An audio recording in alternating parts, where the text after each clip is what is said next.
Hello' everyone, আজি গধূলি গৈছিলোঁ অলপমান ফুৰিবলৈ আৰু এয়া মোৰ চিষ্টাৰ মোৰ যে ওচৰত বহিছে। তো আমি ক'ত যাওঁ আপোনালোকে চাই থাকিব।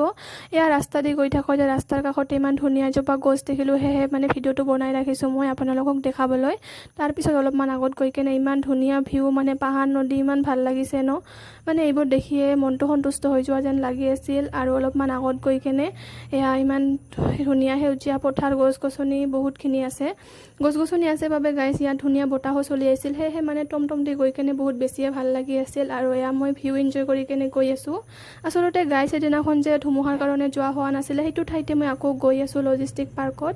সেয়েহে মই সেইটো ড্ৰেছ পিন্ধি আহিছোঁ, যিহেতু ফটোশ্বুট কৰা হোৱা নাছিলে। আৰু পাৰ্কৰ ভিতৰত মানে এয়া ট্ৰেইনৰ ৰাস্তা হৈছে, ইয়াৰ মাজেদি বোলে ট্ৰেইন চলিব, এতিয়া চলা নাই, পিছত চলিব বোলে। আৰু ইয়াৰ ভিতৰত সৰু সৰু কেনেকুৱা বা ঘৰ আছে, মানে বহুত ভাল লাগে। তাৰপিছত আমি ইয়াৰ ভিতৰত টমটম দিয়ে গৈ আছোঁ, যিহেতু বহুতখিনি এৰিয়া লাষ্টলৈকে যাম, তো ইমান খোজ কঢ়া নাযায় ন। তাৰপিছতে আমি আহি পালোঁ ভিতৰত। গাইছ ইয়াত ভিতৰত সোমাব নিদিয়ে, কাৰণ ইয়াত কিবা কোম্পানী হ'ব বোলে। তো আমি বাহিৰতে ফটো চটো উঠি কেনে ঘৰত যাম। তো মোৰ ব্লগটো চাই কেনেকুৱা পালে আপোনালোকে কমেণ্টত জনাব।